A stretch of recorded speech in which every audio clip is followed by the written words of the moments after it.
So we just left off with part four, talking about how uh, King Edward dies at the age of 16. And when he dies, instead of leaving his sister as queen, he instead, on his deathbed, makes her illegitimate and selects Lady Jane Grey to be the next queen. So, because of this, that is going to kind of set into play a series of events. Now, if you're looking at, here is a little image of the House of Tudor, the dynasty, and kind of the lineage here. You can see over here on the left where the arrow's pointing is Mary, obviously a direct descendant of Henry VIII, his eldest daughter, and Edward's half sister. So she would have been the next person in line to marry, or excuse me, to take the throne. And instead, they select over here, the whole way to the right, Lady Jane Grey, who is just a distant relative. She's like their, I think, second cousin or first cousin once removed. So while she is technically a, Tudor, she isn't really the right person for the job. So that takes us to part five of our story. Um, and this is the fact that Mary is not going to kind of take this decision lying down. If you remember, Mary was also the princess of Spain, that she was also had ties to Spain's royalty and their bloodline. And so she is going to more or less kind of send a courier with a letter saying to the English kind of advisors who were much into the decision that they made to make Jane Grey queen. She sends them this letter that more or less says, you have till the time I get to England to give up the throne, or there's going to be all out war. And England didn't want that. And so uh, basically, Mary threatens to overthrow Jane Grey, and Jane Grey quickly gives up the throne and gets out of there. So, for part five, the first thing that we want to say is that Mary is angered by this decree. So, she raises an army to overthrow Jane Grey.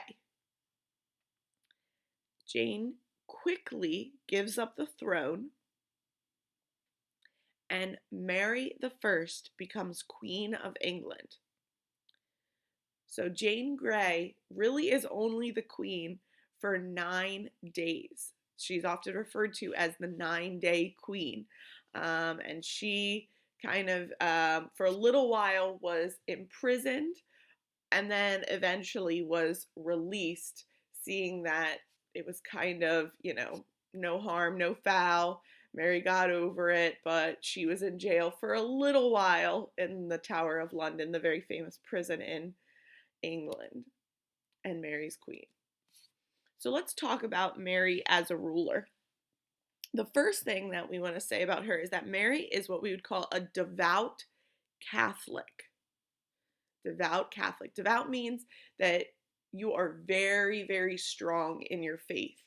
If you're looking at the little chart there, you can see it's showing how Catholic or Protestant the previous rulers were. So obviously Henry VIII, he started out as a Catholic, but then he converted England to Protestantism so he could marry Anne Boleyn. So that's where then we start to see the meter shift a little bit more towards the Protestant direction.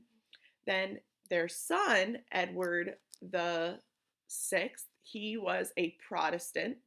So pretty much the country itself follows whatever the religion is of the ruler. So England was still Protestant with Edward the Sixth rule. But then when Mary takes over, Mary is going to convert England back to a Catholic nation. So she is going to make them Catholic again. And in doing so, what she does is she makes it so that anyone that is caught practicing Protestantism. She basically declares anyone that's a practicing Protestant will be executed. So she converts everybody back. She restores the rule of the Pope. She brings back Latin Mass and Bibles. She reunites the country with Rome. She marries Prince Philip of Spain, who was a like second cousin, but he is again reuniting their connection to Spain, which is a Catholic country. And she basically gets rid of all the Protestants that refuse to give up their religion. And so she is more or less starting what's called the Catholic Reformation, which is where in England they're going around getting rid of all of these Catholics. So she executes anyone that is practicing Protestantism, and this earns her a little nickname. The nickname is called Bloody Mary. Now, I don't want you to get confused with this creepy thing that probably all of you have heard in urban legends and horror movies and things like that. Not the same. Mary is Bloody Mary for a different reason, and that kind of folk tale urban legend is based off of something totally different. However, Mary in her own right was not the nicest person. Now, the last thing that we want to note about Mary and her rule is that Mary was unable to have a child, which left her without an heir.